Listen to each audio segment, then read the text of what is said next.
कांग्रेस का वोट इस देश में है ही नहीं। ये कांग्रेस अपने गलतियों को छुपाने के लिए, अपनी कमियों और खामियों को छुपाने के लिए दूसरे के साथ जुड़कर गठबंधन बनाकर अपनी इज्जत बचाना चाह रही है और ये दिखाना चाह रही है कि भाई भरोसा रखो, अभी हम जिंदा हैं। केजरीवाल हटाओ, दिल्ली बचाओ। केजरीवाल हटाओ, दिल्ली को शराब मुक्त बनाओ। केजरीवाल हटाओ, दिल्ली को कचरा मुक्त बनाओ। केजरीवाल हटाओ, यमुना बचाओ। जेल का ताला टूटेगा और फिर उसके बाद यहाँ से पब्लिक आवाज है कि फिर आके केजरीवाल दिल्ली को लूटेगा। अब आप एक बात बताओ, ये तो सब एक थे, तो अखिलेश यादव को क्यों हरियाणा में छोड़ दिया अकेला? वो बेचारे भटक रहे हैं, वो अलग से लड़ रहे हैं, वो राष्ट्रीय पार्टी बनेंगे।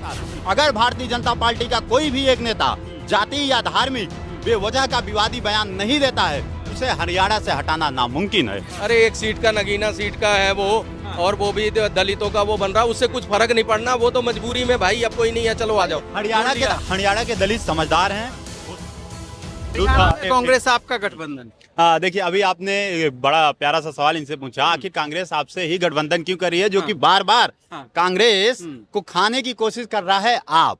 अब समझिए कांग्रेस आपके साथ गठबंधन क्यों कर रहा है, या कांग्रेस उत्तर प्रदेश में उस समाजवादी पार्टी के साथ गठबंधन क्यों किया जिसने मध्य प्रदेश में 1 महीने पहले ही बोला था। किसने? अखिलेश यादव ने। क्या बोला था? कांग्रेस बहुत चालू पार्टी है, वोट नहीं देना है। वीडियो अगर आपके पास ना हो तो हम दिखा दे, जनता को दिखाइएगा। फिर उसी के साथ गठबंधन किए, 2 युवाओं की जोड़ी भी चल बैठी।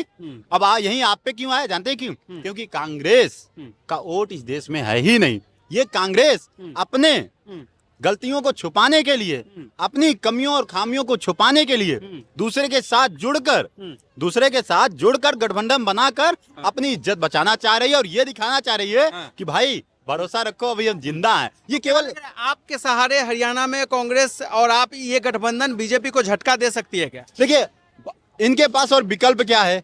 ये गठबंधन करे, 1 से नहीं 1000 से गठबंधन करे। अकेली बीजेपी पार्टी है। अब ये बीजेपी को झटका ये दे पाएंगे या इस देश की जनता देगी? कांग्रेस और आप में इतनी कुवत नहीं है झटका दे पाए। बल्कि इस बार तो दिल्ली की जनता ने भी एक नारा दे दिया है, केजरीवाल हटाओ, दिल्ली बचाओ। केजरीवाल हटाओ, दिल्ली को शराब मुक्त बनाओ। केजरीवाल हटाओ, दिल्ली को कचरा मुक्त बनाओ। केजरीवाल हटाओ, यमुना बचाओ। ये दिल्ली के जनता के नारे हैं। क्या बात कर ही रहे हैं, तो क्या आपको लग रहा है ये हरियाणा वाला गठबंधन दिल्ली में भी आ जाएगा अगर यहाँ आम आदमी पार्टी अपने आप को कमजोर मानती है, कमजोर महसूस कर रही है? देखिए कमजोर मानने की बात ही नहीं है, कमजोर हैं। लोकसभा चुनाव हुए, आपको नहीं पता क्या परिणाम है? कितनी सीट आम आदमी पार्टी ले गई। ये तो डंका दिए थे, हम जेल से आए हैं, अब जेल का बदला वोट से पा गए ना। जनता ने लगा दिया गाल में, जनता ने फटाक से गाल में लगाया। सीट जीतने का दावा कर रहे थे दिल्ली में। नहीं, ये साथ क्या भाई, हम बता रहे हैं, ये स्वप्न में भी नहीं जीत सकते। देखिए जो व्यक्ति अभी सत्ता में बैठे हैं ये कर्मठ हैं। ये बार बार भले आरोप लगाएं कि ये हिंदू मुस्लिम की राजनीति करते हैं। ये भाई हमारे सत्ता में जो लोग बैठे हैं, आप विचार कीजिएगा, ये टेक्नोलॉजी की बात करते हैं, ये वैश्विक पटल पे पुनः स्थापना की बात करते हैं, ये अंतरिक्ष की बात करते हैं, ये सुरक्षा की बात करते हैं, ये सम्मान की बात करते हैं, ये संस्कृति की बात करते हैं, ये सेना के सशक्तिकरण की बात करते हैं। और आप कैसे बात कर सकते हैं कि जो बैठे लोग हैं जनता इनके ऊपर भरोसा छोड़ देगी?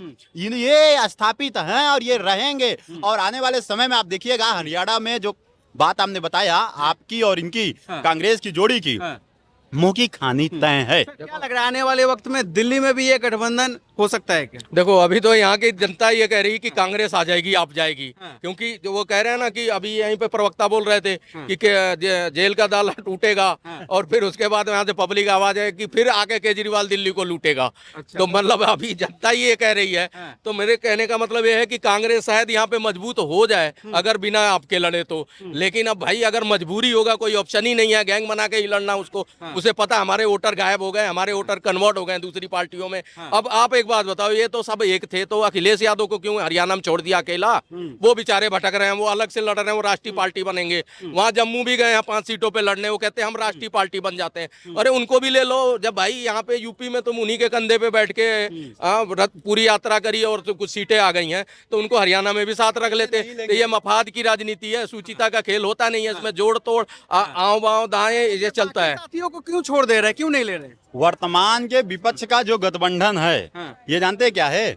ये चलता फिरता गठबंधन है। हमारा पेट्रोल चुक गया, भाई भाई हाथ दे दिए, भाई बैठा ले यार, बैठा ले, दूसरा चौराहा गए, कोई दूसरा कस्टमर मिला, भाई उतर, तेरी कोई जरूरत नहीं। हर एक नया साथी, कस्टमर साथी नहीं, वोट वाला कस्टमर। भाई इसके पीछे 50 वोट हैं, हमको 35 की जरूरत है। भाई भाई आ जा मेरी गाड़ी में, तेरा ही सब कुछ है। जैसे ही दूसरा चौराहा गए, देखे 75 वाला आ गया, 50 वाला चल भाग, अगले गए 100 वाला आ गया, 75 वाले को भगा दिए। यही हो रहा है। ममता कितना गाली दी, किसको गाली दी? कांग्रेस को ही गाली दी ना। ममता कितना गाली दी? आम आदमी पार्टी के मुखिया को ही गाली दी ना। फिर अखिलेश यादव कहाँ पहुंच गए? कहाँ पहुंचे? बंगाल पहुंचे। क्यों पहुंचे आपको पता है? सवाल हमारा ये, क्या इसका फायदा भाजपा को हो रहा है या नुकसान होगा इससे? देखो, भाजपा को तो अकेले ही लड़ना है, चाहे लोकसभा चुनाव लड़ा है, चाहे विधानसभा जहाँ जहाँ लड़ रही है, वो तो अकेला ही लड़ रही है। उसे पता है ये 2 हो जाए, 4 हो जाए, 6 हो जाए, हमने जो है अपने ही बल पे लड़ना। और उन्हीं की जेजेपी ने गठबंधन तोड़ दिया, इस वजह से अकेला लड़ना पड़ रहा है। देखो, तोड़ दिया, वो अपने फायदे के लिए सभी राजनीतिक पार्टियां जुड़ती हैं। इनने बड़ा अच्छा बोला कि भैया उसको वो सवारी मिली तो उसको उतार दिया, चल तेरे से ज्यादा पैसे वाली मिल गई, इसको बिठा के लेके चल दिया।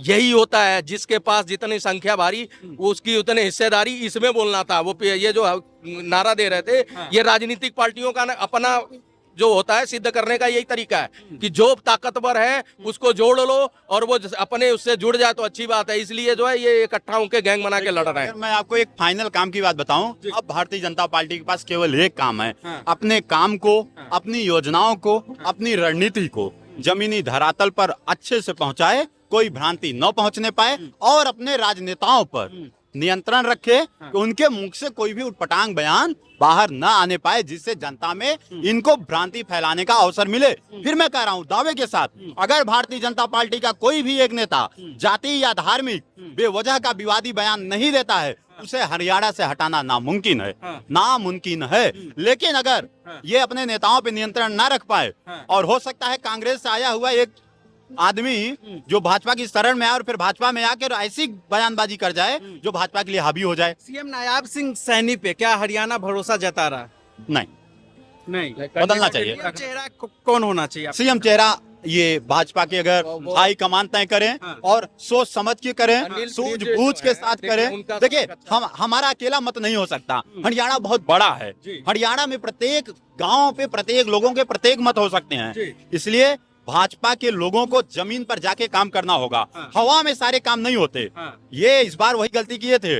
इस बार लोकसभा में जितने कैंडिडेट उतारे थे, हो सकता है हवा में उतार दिए थे, इसलिए हार गए।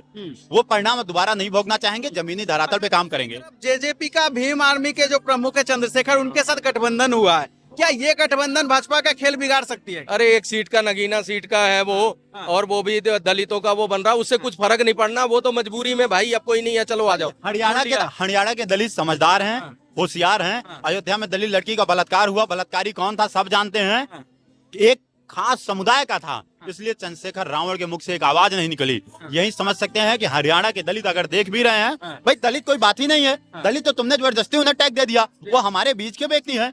आपने जबरदस्ती लिख लिख के बता के हमसे अलग किया। भाई इतना दिमाग में जहर घोला गया, वो समझ गए चंद्रशेखर कुछ है नहीं। चंद्रशेखर मायावती जैसा ही है, दलित की बेटी बन के दौलत की बेटी बन गई। चंद्रशेखर दलित का बेटा बन के दौलत का बेटा बन जाएगा, और मिलेगा कुछ नहीं, झुंझुना मिलेगा। बांग्लादेश जैसे काटे जाएंगे, मारे जाएंगे, तो मरना कटना नहीं है ना, समझदार होना है ना। चंद्रशेखर की नजर मायावती के वोट बैंक पे ही है, और अगर ऐसा हो रहा है तो क्या चंद्रशेखर उस मुकाम तक पहुंच सकते जहां मायावती किसी टाइम पे थी?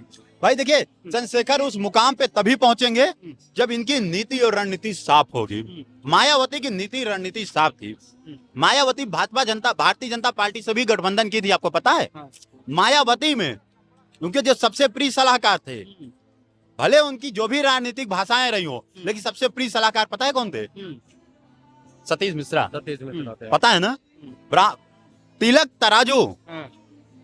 तराजू आगे नहीं बोलेंगे, इनको मारो रेड डैश कहने के बाद भी सबसे प्रिय सलाहकार उनके कौन थे? आज भी हैं। यहीं से समझिए, मायावती राजनीतिक थी, चंद्रशेखर आजाद में यही कमी है। ये रोजा टोरवाने तो पहुंच जाते हैं, जब मंदिर की बात आती है बोलते हैं भगवान है ही नहीं। भाई एक बात, भीमराव अंबेडकर जो थे वो भी, उनको भी ब्राह्मण ने ही पालन पोषण लालन पालन सारा करा था। उन्होंने अपने तीनों बेटियों की शादी ब्राह्मण में की थी। तो दलित ब्राह्मण और ये सब भीमराव अंबेडकर ने नहीं बांटा। ये बांट के ना वही सही कह रहे हैं कि ये जो दलित के वो मसीहा बन रहे हैं, दौलत के मसीहा बनेंगे। जो ये लोग अपना साम्राज्य बढ़ा रहे हैं, दलित का कोई हला भला कहीं करने वाले नहीं। जहाँ पे वो अयोध्या में या नवाब सिंह यादव, नवाब सिंह का छोड़ो, अयोध्या वाला तो वहां दलित था, वहां क्यों नहीं गया? या मुंह वहां मारना था ना। मैं बताता हूँ, चंद्रशेखर रावण का एक वीडियो आया, एक लड़का सेल्फी मांगा, उसको डांट दिया, चल हट सेल्फी लेगा। ये उसके बयान है, ये लक्षण बता रहे हैं। तुम शासन नहीं थे तो लोगों के पैर चाट रहे थे। पता है कि जमीन पे अब लोग उनके साथ नहीं जुड़ रहे, इसलिए अभी एक वीडियो भी जारी किया। 11 तारीख को कह रहे हैं कि दिल्ली के रामलीला मैदान में आप लोग आइए, भरिए, ग्राउंड को भरिए। बहुत भावुक अपील कर रहे हैं चंद्र भाई भावुक अपील नहीं, मैंने तो इसके वीडियो देखा है। केतली रख के लोगों से 10-10 रुपए चंदे मांग रहा था। अब मांगा है भाई, इसके वीडियो है। तुमने 10-10 रुपए दलितों से ले लेकर आज ये पायदान हासिल किया। फिर दलित का ही लड़का था, कोई और लड़का नहीं था। बोला भैया एक सेल्फी हो जाए, तुमने खेत दिया। ये लक्षण है तुम्हारे। इसका से बात भाई भाई समय आपने देखा उसकी अकड़, कभी देखा है आपने उसको? चंद्रशेखर रावण को कितना घमंड है उसको। कभी भी एक इंटरव्यू में देखना है कि इंटरव्यू छोड़ के और डांट के चल, तेरी औकात नहीं है, तू बीजेपी की प्रवक्ता को बुलाए। छोटे मोटे चुटभइयों से मैं बहस नहीं करता। मतलब जब सांसद नहीं था तो इतनी बड़ी भाषा बोल रहा है वो क्या दलित का मसीहा बनेगा? देखिए, अकड़ अगली बार जनता तोड़ देगी। दलितों को अगर खासकर दलित बोला जा रहा है तो दलितों को एहसास हो गया। ये हमको ले जाकर देखिएगा। मैं 2 उदाहरण देता हूँ, दोनों को समझिए, बहुत तार्किक बात है। देश का बंटवारा हुआ, अंबेडकर ने लाख समझाया मंडल को कि भाई पाकिस्तान दलितों को लेके मत जा, लेकिन मंडल दलितों के मसीहा बन के पाकिस्तान ले गए और खुद भाग आए भारत और दलितों को कटने मरने के लिए छोड़ दिए। अब इस देश के दलितों को यह एहसास हो गया है, चंद्रशेखर रावण दलितों का मसीहा तो बन रहा है, लेकिन अयोध्या वाले कांड से पता चल गया कि हम दलितों को ले जाएगा, मुसलमानों के मुंह का निवाला बना देगा और खुद भाग जाएगा। यही समझिए, चंद्रशेखर रावण दलितों को मुसलमानों का निवाला बना के मरवा के कटवा देगा, जैसे मंडल ने मरवा के कटवा दिया।